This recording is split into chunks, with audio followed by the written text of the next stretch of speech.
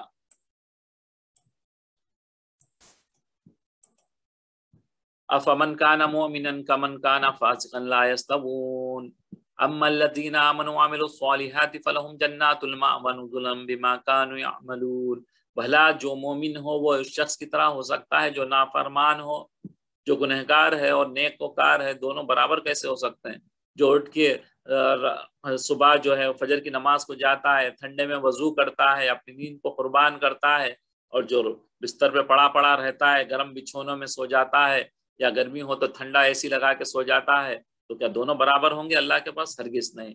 جو اپنا وقت کھیل کود میں تماشوں میں لگاتا ہے، اور جو آپ جیسے اب لوگ جو ہے بیٹھ کے قرآن سن رہے ہیں کچھ دیر کے لیے، تو یہ لوگ اور وہ جو ٹی وی کے سامنے بیٹھے ہیں، دونوں کیا برابر ہوں گے اللہ کے؟ ہرگز نہیں، دونوں کا بہت بڑا ڈفرنس ہوگا۔ تو یہاں پہ یہی فرما رہے اللہ تعالیٰ، مومن اور جو ہے نافرمان دونوں برابر نہیں ہو سکتے۔ اسی طریقے سے جو ہے جو قرآن کا علم سیکھ رہا ہے، جو ٹی وی کے پاس سامنے بیٹھ کے گانے بجانے دیکھ رہا ہے، ڈرامے دیکھ رہا ہے، دونوں برابر ہرگز نہیں ہو سکتے۔ اما الذین آمنوا وعملوا الصالحات فلهم جنات المأوى نزلا بما كانوا يعملون۔ جو لوگ ایمان لائے اور نیک عمل کرتے رہے ان کے رہنے کے لیے باغ ہیں، یہ مہمانی ان کاموں کی جزا ہے جو وہ کرتے تھے۔ اللہ تعالیٰ جو ہے مہمانی کرے گا جنت میں۔ یہاں پہ جنت کا ڈیٹیل ہے، آج میں پڑھنا چاہ رہا تھا جنت اور دوزخ کا، تو کوشش کرتا ہوں میں اس کو کمپلیٹ کروں۔ بسم اللہ۔ جب تمام لوگ دوزخ اور جنت میں داخل ہو چکیں گے تو جنت اور دوزخ کے درمیان، جیسے ہم نے پہلے ہی پڑھا تھا، یہ پھر دوبارہ دوہرا دے رہا ہوں میں، پکارنے والے نے پکارے گا کہ اہل جنت جنت کے کناروں پر آ جاؤ، اور اہل دوزخ دوزخ کے کناروں پر آ جاؤ۔ اہل جنت کہیں گے کہ ہم کو تو ہمیشہ ہمیشہ رہنے کا وعدہ دیا گیا تھا، جنت میں داخل کیا ہے اسی وعدے پہ، اب کیوں ہم کو بلایا جا رہا ہے؟ یہ پریشان ہو جائیں گے کہ بھائی کیوں پھر بلا لیے ہمارے کو۔ اور اہل دوزخ نہایت خوش ہو کر کناروں پہ دوڑ کے آئیں گے، وہ لوگ بھاگ کے آئیں گے خوشی سے کہ بھائی شاید ہمارے کو بھی جو معافی مل جائے گی، مغفرت مل جائے گی۔ جس وقت سب وہ کناروں پر آ جائیں گے تو ان کے مابین، ان کے بیچ میں ایک مینڈے کی شکل کی کوئی چیز لائی جائے گی۔ اس کو جو ہے لوگوں سے کہا جائے گا کہ کیا اس کو پہچانتے ہو؟ سب کہیں گے کہ ہاں جانتے ہیں، کیونکہ کوئی شخص ایسا نہیں کہ جس نے موت کا پیالہ نہ پیا ہوگا، سب مرے ہیں، تو سب کو پتا چلے گا کہ موت کوئی چیز ہے، تو بولیں گے ہاں ہم اس کو جانتے ہیں۔ اس کے بعد اس کو ذبح کر دیا جائے گا۔ کہتے ہیں کہ اس کو حضرت یحییٰ علیہ السلام ذبح کریں گے، پھر وہ پکارنے والا آواز دے گا کہ اے اہل جنت ہمیشہ ہمیشہ کے لیے رہو گے، اب موت نہیں، اور اہل دوزخ ہمیشہ ہمیشہ کے لیے رہو، اب موت نہیں، ہمیشہ عذاب کا مزہ چکھتے رہو۔ اہل جنت اس قدر خوش ہوں گے کہ اگر موت نہ ہوتی تو خوشی میں جو ہے ان کا ہارٹ فیل ہو جائے گا، مر جاتے تھے وہ، لیکن وہاں پہ موت نہیں ہے اس لیے نہیں مریں گے۔ اہل دوزخ اس طرح غمگین ہوں گے، اتنا ان کو غم رنجیدہ ہوگا کہ غم کی وجہ سے ان کا دل پھٹ کے مر جاتے، لیکن وہ بھی جو ہے نا نہیں مریں گے کیونکہ اللہ تعالیٰ موت کو موت دے دی تھی۔ اس کے بعد حکم ہوگا کہ دوزخ کے دروازوں کو بند کر کے اس کے پیچھے بڑے بڑے لکڑیاں لگا دو تاکہ دوزخیوں کو نکلنے کا خیال بھی نہ رہے۔ اللہ ہم سب کو بچائے اس عذاب۔ اور اہل جنت کو جنت میں ہمیشہ ہمیشہ تک رہنے کا یقین و اطمینان ہو جائے گا۔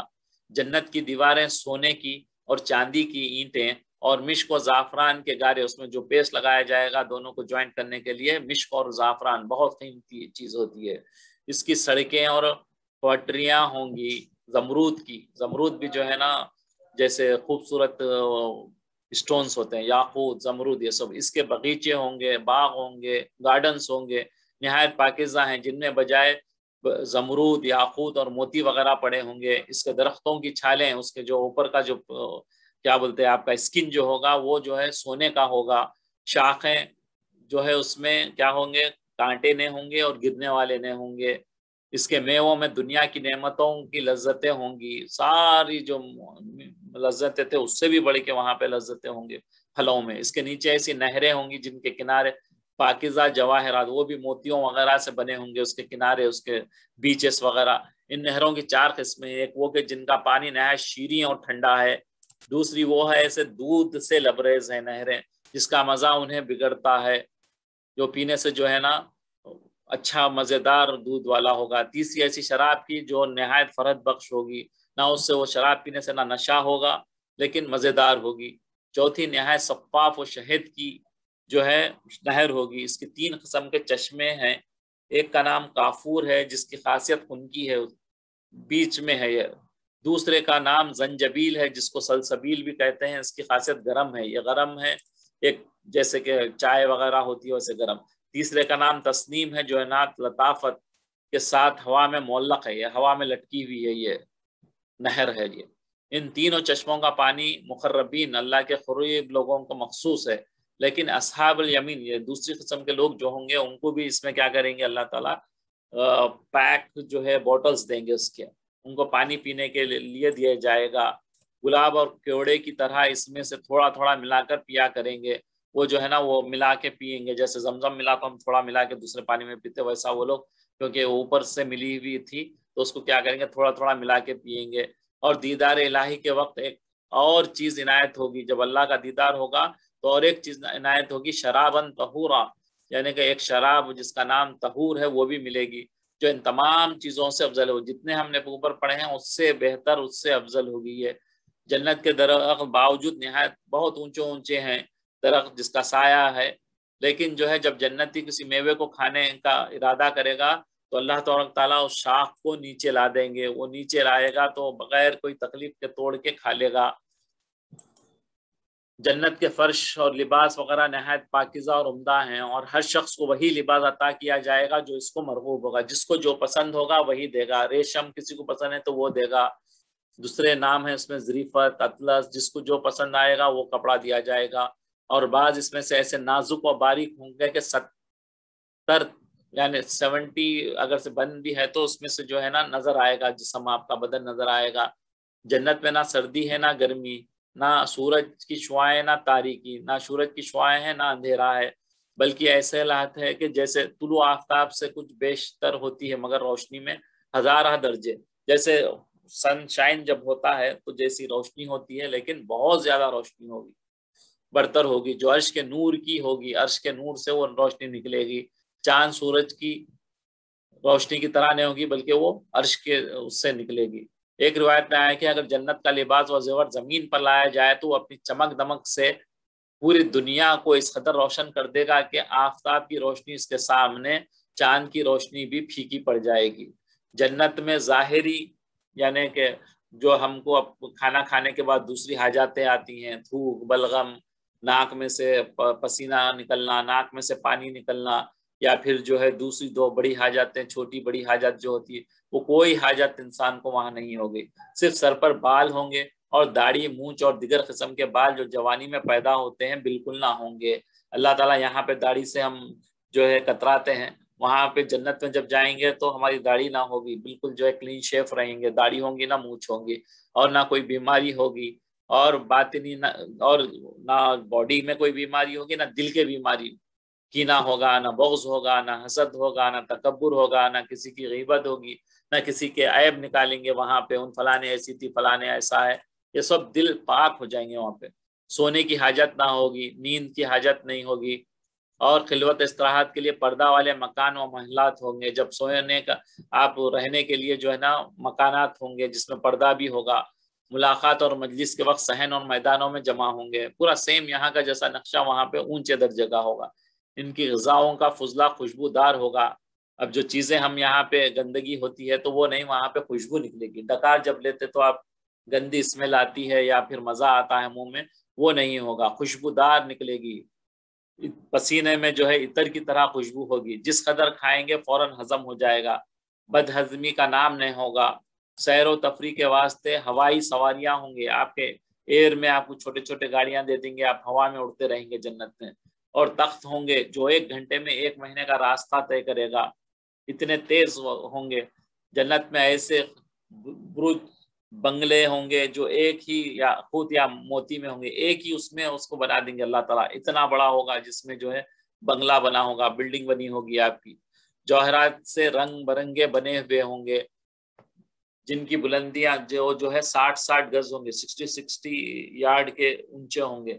اہل جنت کی خدمت میں راحت، آشائش اور آرائم وغیرہ کے لیے حور ہوں گے، حور غلام بن کے آپ کے پاس ہوں گے. ازواج موجود ہوں گے. جنت 8 ہیں، جنت 8 ہیں، جن میں سے 7 تو سکونت کے لیے مخصوص ہیں، جن میں رہنے کے لیے. 8ویں دیدار الہی کے لیے. 7 میں جو ہے جنت جس کا جو جس طریقے سے اس نے عمل کیا ہے اس حساب سے ملے گی. لیکن 8ویں میں دیدار الہی، اللہ کا دیدار ہوگا 8ویں جنت کے لیے، جس کو بارگاہ الہی بھی کہہ سکتے ہیں. اہل جنت میں سے ادنا شخص کو دنیائی آرزوؤں سے 10 گنا زیادہ مرحمت ہوگا. دنیا میں جو اس کی آرزویں تھیں اس سے بھی زیادہ 10 ٹائمز اس کو اللہ تعالیٰ دے دیں گے.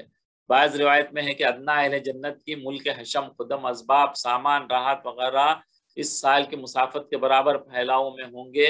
اور جنت کے بعض بڑے بڑے میوے ایسے ہوں گے کہ جس کی وقت اس کو جنتی توڑے گا تو اس میں سے نہایت خوبصورت پاکیزہ حور مے لباس، فاخرہ بہترین لباس پہنی ہوئی زیور کے ساتھ برآمد ہوگی جب پھل توڑے گا تو وہ، اور اپنے مالک کی خدمت گزار ہوگی. اہل جنت کے قد و قامت مانند، جیسے آپ کی ہائٹ یہ ہوگی حضرت آدم علیہ السلام کی 60 فیٹ کے ہوں گے، اور دیگر اعضاء بھی انہی قد و قامت کے مناسبت سے ہوں گے، ویسے ہی ہوں گے جیسے کہ 60 فٹ کے آدمی کو ہوتے ہیں. بلا لحاظ صورت نہایت حسین اور جمیل ہوں گے سب، اور ہر ایک عین شباب یعنی جوان ہوں گے وہاں پہ. اور ذکر الہی بے تکلف اس طرح دل اور زبان پر جاری ہوگا جیسے کہ دنیا میں سانس آتی ہے، سانس کے ساتھ جیسے اللہ کا ذکر ہوتے رہے گا. اور جیسا کہ جنت کی نعمتوں سے بدن کو لذت حاصل ہوگی، اسی طرح سے باطنی لذات بھی ملیں گے. آپ کی انٹرنلی بھی جیسے باڈی کو مل رہی، ویسے آپ کی روح بھی معطر ہو جائے گی وہاں پہ جو ہے وہ بھی اللہ کے تجلیات سے منور ہو جائے گی. یہ جنت کے کچھ آپ کے سامنے رکھی تھی. اب یہ جہنم کی بھی ہیں، اگر 37 ہاں پڑھ لیتے ہیں. وَأَمَّا الَّذِينَ فَسَقُوا فَمَأْوَاهُمُ النَّارُ كُلَّمَا أَرَادُوا أَن يَخْرُجُوا مِنْهَا أُعِيدُوا فِيهَا وَقِيلَ لَهُمْ ذُوقُوا عَذَابَ النَّارِ الَّذِي كُنتُمْ بِهِ تُكَذِّبُونَ.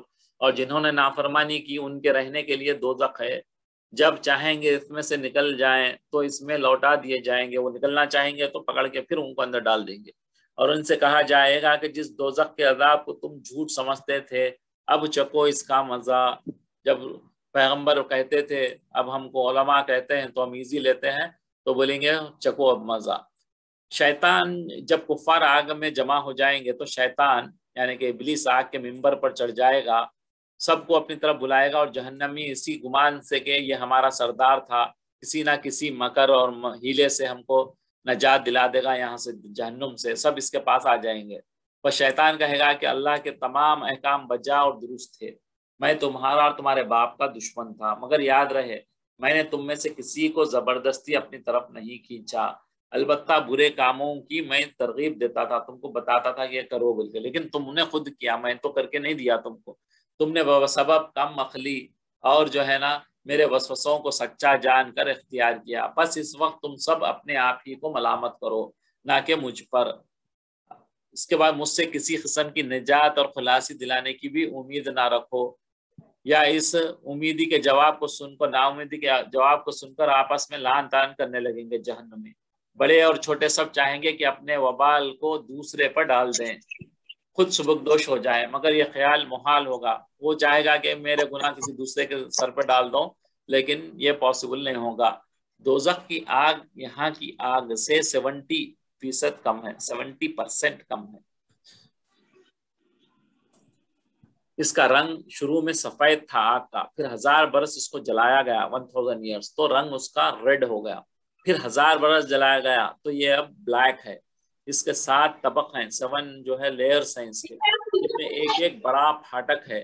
اول طبقہ گنہگار مسلمانوں کا ہے، اس میں بھی جو ہے نا 7 جیسے جنت ہے ویسے ہی جہنم کے بھی 7 ہیں، تو اس میں کیا کریں گے، سب سے نچلا جو ہے سب سے کم درجے کا جو ہے اس میں کیا ہے، گنہگار مسلمان اور ان کفار کے لیے جو باوجود شرک کے پیغمبروں کی حمایت کرتے تھے۔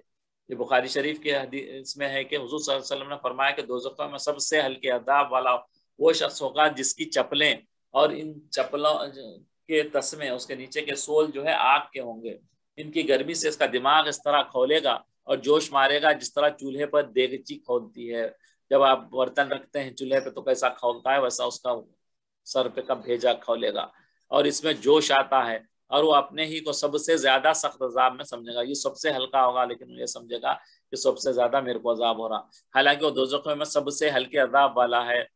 اس پہلے طبقے کے علاوہ جہنم کے دیگر طبقات کفار، مشرکین، آتش پرست، دھریے جو اللہ کو نہیں ماننے والے، یہ سیکنڈ اس میں رہیں گے، یہود و نصارہ، منافقین کے لیے مقرر ہیں۔ ان طبقات میں سے ہر ایک میں نہایت سخت اور قسم قسم کے عذاب اور عجب طرح کے مکانات، ایک مکان ہے جس کا نام غی ہے، جس کی سختی سے باقی دوزخ بھی ہر روز 400 مرتبہ پناہ مانگتے۔ اللہ اکبر۔ ایک اور مکان ہے جس میں بے انتہائی سردی ہے، جس کو زمہریر کہتے ہیں، اور یہ سردی کا عذاب جنات کے لیے ہوگا۔ ایک اور مکان ہے کیونکہ وہ آگ سے بنے ہیں اس لیے ان کو ٹھنڈے کا عذاب ہوگا، اور سردی کا عذاب جنات کے لیے ہوگا۔ اور ایک اور مکان ہے جس کو جب الحزن کہتے ہیں، یعنی غم کا کنواں، ایک کنویں کو جس کو حدال یعنی غاد الپیپ کی کیچڑ کہتے ہیں، استغفر اللہ۔ ایک پہاڑ ہے جس کو سعود کہتے ہیں، اس کی بلندی 70 سال کی مسافت 70 ایئرس تک جب تک چلتے ہیں، اتنا اونچا پہاڑ ہے جس پر کفار کو چڑھا کر دوزخ کی تہہ میں پھینکا جائے گا۔ ایک تالاب ہے جس کا نام حمیم ہے، اس کا پانی اتنا گرم ہے کہ آپ کے ہونٹوں تک پہنچنے سے اوپر کا ہونٹ اس قدر سوج جائے گا کہ ناک اور آنکھیں تک ڈھک جائیں گی، اوپر کا ہونٹ، اور نیچے کا ہونٹ سوج کر سینے اور ناف تک چلے جائے گا اگر وہ ہونٹ تک پانی نہیں چلے گیا تو۔ یہ آب حمیم ہے جو دوزخوں کو پینے کے لیے ملے گا، حلق سے نیچے اترتے ہی پھیپڑے، معدہ اور انتڑیوں کو پھاڑ دے گا۔ ایک اور تالاب ہے جس کو غساق کہتے ہیں، اس میں کفار کا پسینہ، پیپ اور خون جمع ہوتا ہے۔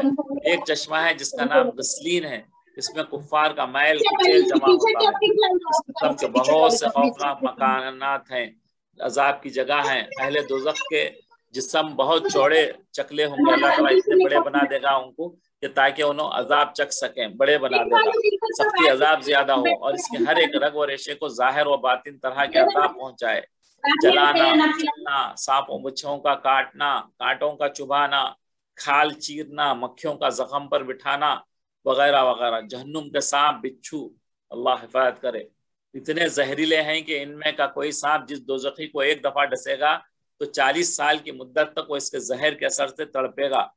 اور اسی طرح دوزخ میں بچھو ہیں جو اپنی جسامت میں خچروں کی مانند ہیں، وہ بھی ایسے زہریلے ہیں کہ ان سے کوئی کسی دوزخ کو ایک دفعہ ڈنک مارے گا تو 40 ایئرز تک اس کو تکلیف ہوتے رہے گی۔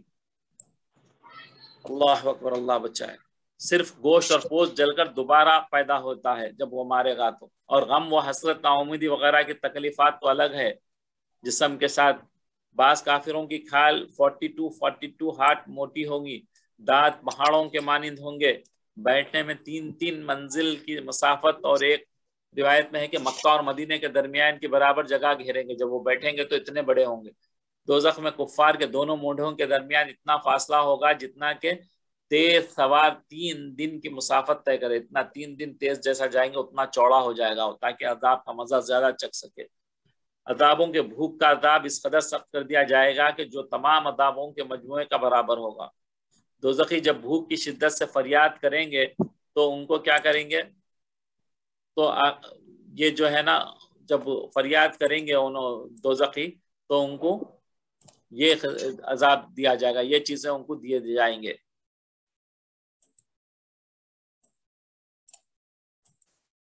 اللہ ہم سب کو بچا. وَلَنُذِيقَنَّهُم مِّنْ عَذَابِ الْأَدْنَىٰ دُونَ الْعَذَابِ الْأَكْبَرِ لَعَلَّهُمْ يَرْجِعُونَ. اور ہم ان کو قیامت کے بڑے عذاب کے سوا عذاب دنیا کا بھی مزہ چکھائیں گے. یہ جو بڑا عذاب جو قیامت کا آنے والا ہے، اس سے پہلے جو عذاب آتے ہیں چھوٹے چھوٹے، وہ اکبر عذاب جو ہے وہ قیامت کو اللہ نے کہا ہے، آخرت کے عذاب کو. لیکن اس سے پہلے جو عذاب آتے ہیں، مصائب آنا، بیماریاں آنا، مشکلیں آنا، آپ کے طوفان آنا، زلزلے، قتل، غارت گری، یہ جنگیں ہونا، یہ سب جو ہے چھوٹا عذاب ہے. وَمَنْ أَظْلَمُ مِمَّنْ ذُكِّرَ بِآيَاتِ رَبِّهِ ثُمَّ أَعْرَضَ عَنْهَا إِنَّ مِنَ الْمُجْرِمِينَ مُنْتَقِمُونَ. اور اس شخص سے بڑھ کر ظالم کون جس کو اس کے پروردگار کی آیتوں سے نصیحت کی جائے تو ان سے منہ پھیر لے. ہم گنہگاروں سے ضرور بدلہ لیں گے. اللہ تعالیٰ کھول کھول کر اپنی آیتیں بیان کیا ہے، اگر وہ نہیں سنیں گے تو انہی کا نقصان ہوگا. اور اس کا بہت اللہ تعالیٰ ان گنہگاروں کو ضرور بدلہ دینے والا ہے ان کے گناہوں کے سبب. تو ہم تھوڑا سا رہ گیا یہ پارا، انشاءاللہ نیکسٹ کلاس میں ہم پڑھتے ہیں. سبحانک اللہم بحمدک نشہد ان لا الہ الا انت نستغفرک ونتوب الیک. اللہ تعالیٰ ہم سب کو جنت الفردوس میں اونچے مقام عطا فرمائے. ہمارے مرحومین کو بھی اللہ تبارک تعالیٰ اونچے اونچے مقام عطا فرمائے، اور ہم سب کو قبر کے ادنا عذاب سے محفوظ فرمائے. اللہ تبارک تعالیٰ ہم سب کی حفاظت فرمائے. آمین یا رب العالمین.